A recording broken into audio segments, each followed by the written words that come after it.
Fog, a Fallout 4 diary.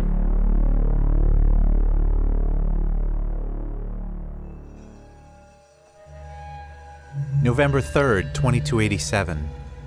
I had the strangest dream last night. There has to be some message in it, but I'll be damned if I can figure out what it is. I was in my own house at Sanctuary Hills. It was before the war, but Nora and Sean were missing. I was in the kitchen cleaning up some dishes after my morning coffee, and I happened to look out the back window, and the entire backyard had been torn up. There were muddy tracks in the grass, like some monster truck had done donuts in it after a hard rain, utterly destroying the lawn and scattering lawn furniture all over. I stood there in stunned silence, surveying the scene, when I heard a voice behind me say, "Hey!" I jumped, and standing there was a young woman, maybe mid-20s, brunette, tough-looking, in military garb. She walked up to the window, put her hands on the sill, leaned in, and said quietly, "The devil did this. You're going to have to go talk to him. I think he needs something from you," she continued. "Needs something from me," I answered. "Why would he need something from me? What did I do to him? Why would he want anything to do with me at all? I don't even believe in him," I said. She turned to face me. "He's up at the vault," she countered softly. "Go see him." I considered, then decided to go see what the devil wanted. I took the footpath from Sanctuary Hills up to the vault, and when I arrived, the devil was sitting on the metal stairs leading into the vault elevator control trailer. I walked right up to him and said, "Look, I don't know why you destroyed my yard or what I did to..." And he cut me off. "I need you to do something for me," he said. "Something for you? How is it you need me to do something for you?" "You're going to have to fight for your son," he said. "You're going to have to go to a place called Sparkle. When I go, I have to wear special armor. That's how dangerous it is." "What is Sparkle?" I asked. "Sparkle is not a place, but you will know when you've arrived." With that, the devil stood up and walked over to the Vault 111 lift and waved at me as it started to descend. The lift made the loudest rumbling noise I had ever heard it make before. Suddenly, the air became thick and heavy, and I was having a hard time getting enough of it in my lungs. I gasped for breath, hands to my throat, and suddenly I was awake in my own bed in our group house at Sanctuary Hills. I was drenched in sweat. It was early morning, still dark, and a thunderstorm was passing through.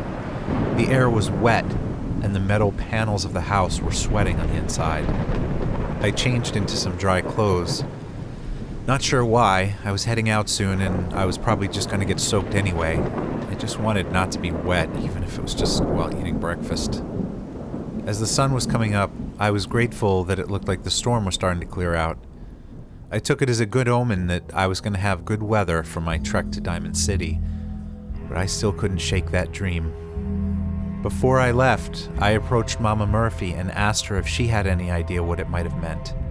She said that's not how the site worked, but if I had any mentats, she could probably give me some last-minute advice before I headed out. Mentats are basically uppers, meant for improving memory and focus. Honestly, I was just glad she hadn't asked me for more jet, which is much more addictive and which I considered far more dangerous, so I obliged her. Didn't take long for the mentats to kick in. Within a minute or so, Mama started talking about a man she said could help me, but he, quote, wouldn't be the man I expected. He was surrounded by bad people. She gave me a line to tell the fat man and the angry woman when I met them.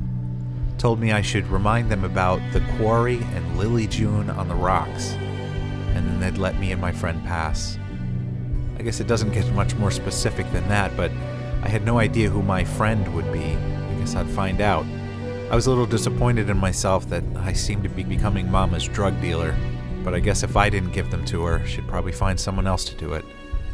I imagined the best route to Diamond City was the same one I had taken the day before. There'd be plenty of time for exploring later. For now, I needed to take the best known path, and I figured I'd stop by the Corvega factory on my way through Lexington and see what was up on behalf of the folks at Ten Pines Bluff Settlement. I wasn't looking forward to it. I really wanted to get to Diamond City as quickly as possible. but Preston had done his part for once, so I felt I had to do mine. I gathered my weapons and some supplies and stepped out of the group house.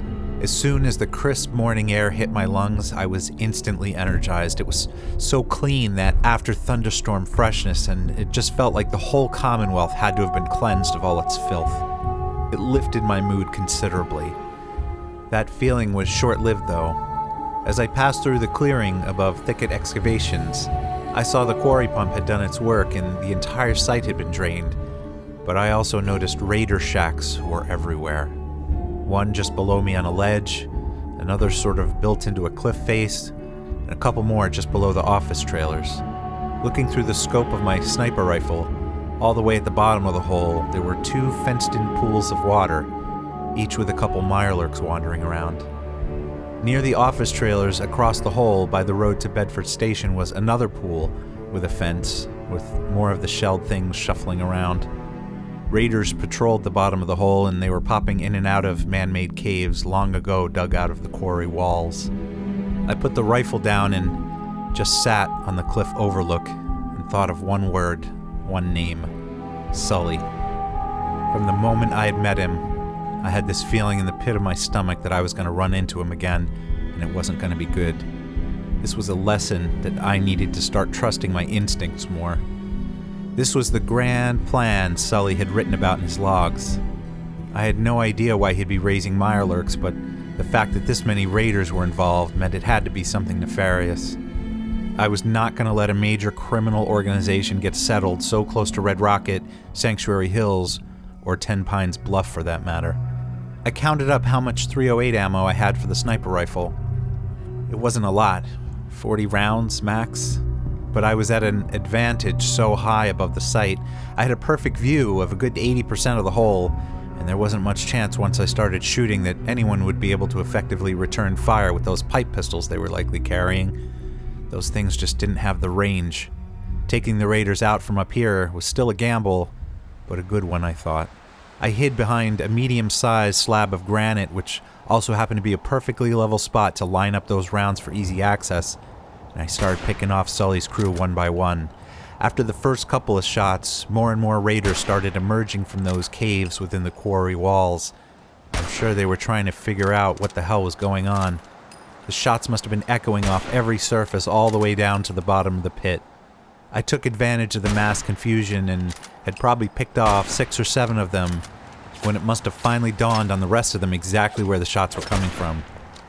I had one eye up to the scope, and whenever I opened the other one, the raiders looked like little ants scurrying along the rock ledges towards the only path up to where I was at, a string of metal staircases that led up to my ledge. There was no way any of them would make it. Some of them had been shooting, but they were mostly smart enough to know they'd have to get a lot closer before they could even think of hitting me. Maybe Sully's plan hadn't been so genius after all. When the last raider was down, I made my way to the other side of the quarry, just to make sure I could see the entire hole and to make sure I hadn't left anyone to talk about what had happened here. It was quiet. I switched to a shotgun Preston had given me before I had left, and patrolled along the ridge near the office trailers. It's a good thing I was staying alert, because just as I passed the last trailer, a raider with a knife made a run for me. I swung around and let both chambers go, one after the other, and that was that. I took the open lift down about halfway and jumped off on a metal staircase. My timing wasn't perfect, and I slipped as I jumped off, barely grabbing the staircase and pulling myself up to safety. Close call. As soon as I got to the stairs, I was under fire again. Through the scope, I could tell it was Sully. He was in some kind of heavy armor. The shootout lasted a full 20 minutes or so, but I managed to put him down without getting hurt myself. The bottom of the hole was mostly open, and there wasn't any space for him to hide. I was protected by the steel staircase, so it was just a matter of staying patient and hitting him whenever he came out of cover. After that, I just had the mirelurks to deal with. And with them already penned up, shooting them was like, well, I'll spare you the cliched metaphor. Getting distracted by Sully's little enterprise hadn't been part of my plan for the day. I was running way behind schedule. I'd have to skip the Corvega factory for now. The settlers at Ten Pines had said they were losing supplies to the raiders, not people, so they'd have to hold on a little longer. Today it was about getting to Diamond City. The route through Lexington was still pretty much clear, just a couple random raider encounters. When I got to Mass Sand and Gravel, I stopped under the elevated highway coming in from New Hampshire because I could have sworn I heard someone singing. The sound was far away, almost more like an amplified humming. To the northwest, across an open field, was the Corvega factory. The humming was coming from that direction. It was a plaintive, all-encompassing sound, rich and deep. It faded in and out. Couldn't be human. The factory was massive in size.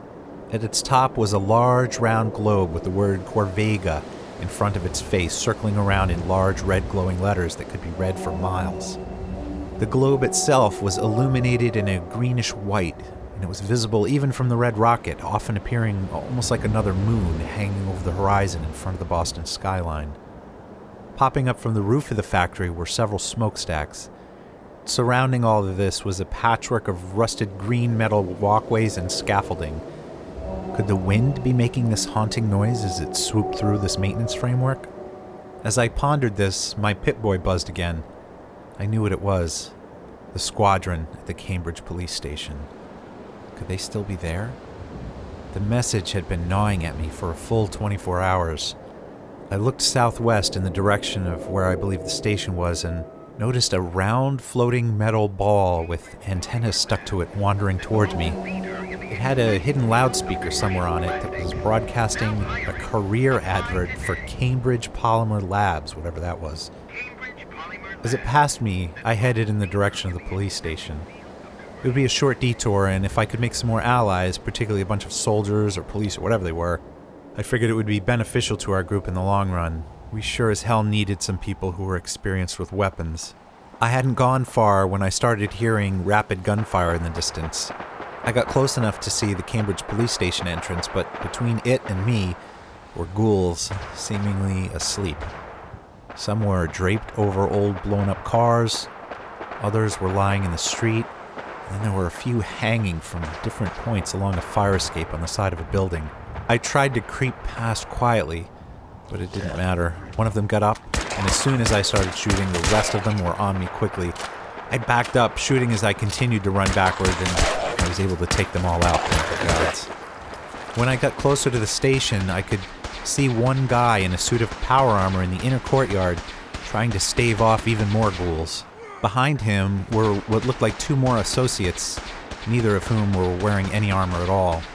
One was a guy slumped up against the side of the station near the station entrance, and the other was a woman attending to him. I helped the power armor guy fend off wave after wave of the incoming ghouls, but I eventually got cornered in one end of the yard. I started panicking. There were too many of them, and they were smacking me about mercilessly. I would have been a goner, but something made me think of the cryolator I had been lugging around all this time. I had limited ammo for it, but now was probably a good time to go for broke. I fumbled for the weapon as about 4 ghouls had their hands on me, and as soon as I got my finger on the trigger, I just started firing at point-blank range. And in the span of a couple nervous breaths, every ghoul that had surrounded me was frozen solid.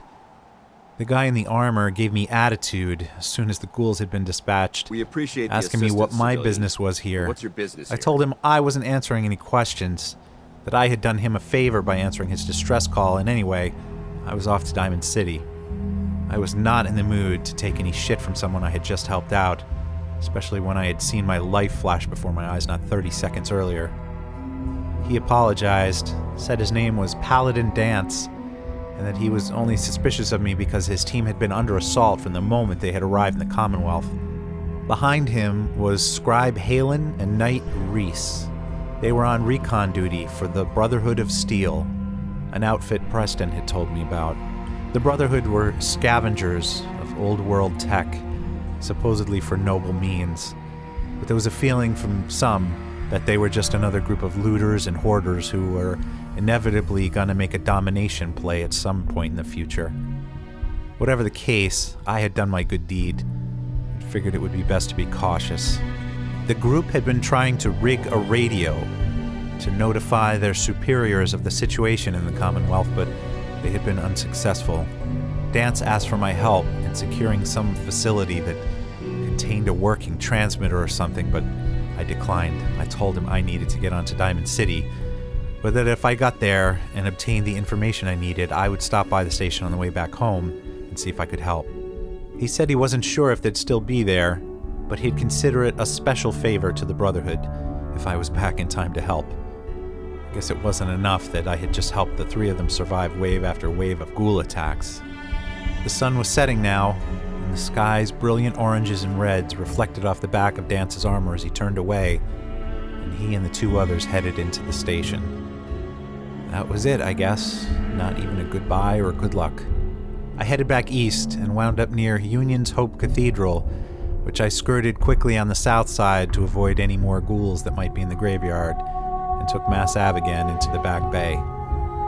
By this time it was dark, but the glow of the lights from Fenway leaked out almost to the riverfront. I took a side street and reached the north wall of Fenway. I stood under the metal framework and ran my fingers along the brick facade. On the other side of this face was the Wall, the highest structure in any Major League Baseball field. No wonder they had made a city out of Fenway. What a perfect way to keep out the raiders and ghouls. For anyone who came along and wanted to fortify this park, a good deal of the job had already been done for them. Not a sound radiated from inside the park. It was eerily quiet. And walking along Lansdowne Street, I suddenly had a flashback as I walked in the white glow raining down from the lighting arrays all around the Fenway perimeter. Nora and I had walked these streets many times. We had friends at the Parkview Apartments not too far away, and we'd go over there to visit for a while, and then come to Fenway to catch a night game. These lights had always filled us with building excitement as we got closer and closer to the park. But now I didn't know what to feel. Now my stomach churned. What would Diamond City hold? What would Fenway look like? Was I going to find answers or just more questions? The silence was abruptly shattered by a distant spray of gunfire and an explosion all the way down at the end of the block towards the direction I was headed.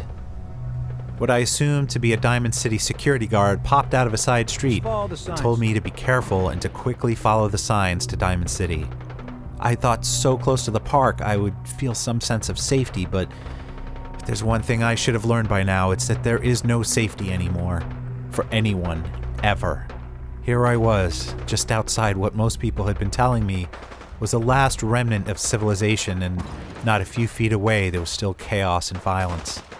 I approached the end of the block, the park's outside northwest corner, and heard more security yelling into their radios for reinforcements.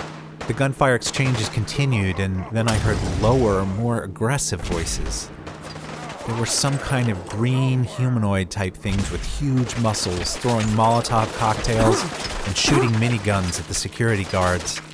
I had maybe 2 rounds of .308 ammo left, thanks to my encounter with Sully and his thugs, so I opted for the laser musket since it was the only other weapon I had with a scope that I could use at a distance.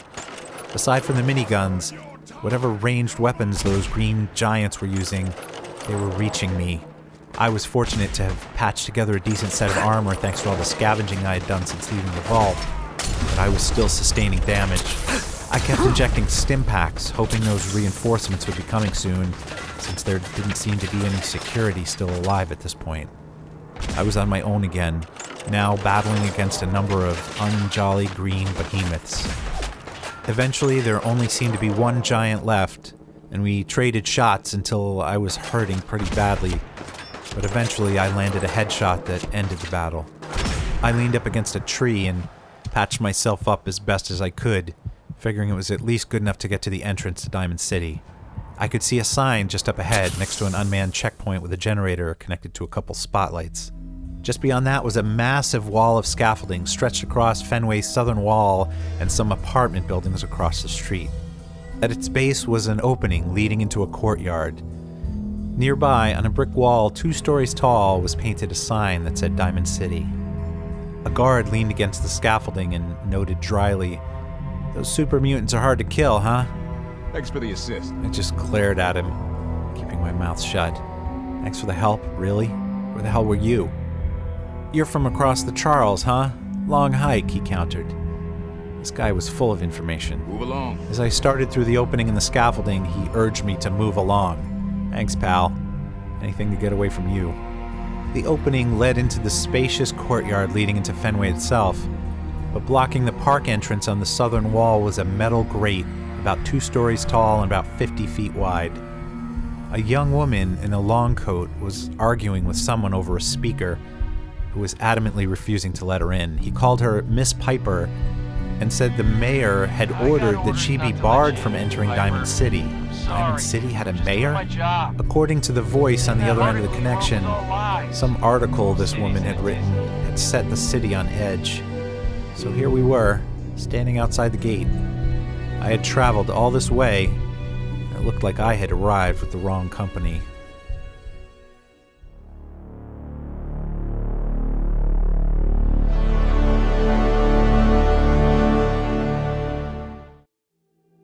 Hi, this is Aaron from Mindfog, and I just wanted to stop now that I've done 10 episodes and say thank you to everyone who has been downloading these episodes and contacting me with cool messages and leaving amazing reviews on iTunes. Thank you so much for those. And also thank you to my first couple Patreon supporters. I really appreciate that. I also wanted to let people know, if you haven't visited mindfog.com, there are screenshots to go along with each podcast, and also I tend to post the next story a couple days before the podcast drops. I post the actual story in blog form. So if you're at all interested in being a little ahead of the curve before the audio comes, that's where you can find it, mindfog.com. Thanks again, everyone, and I will see you next week. Bye-bye.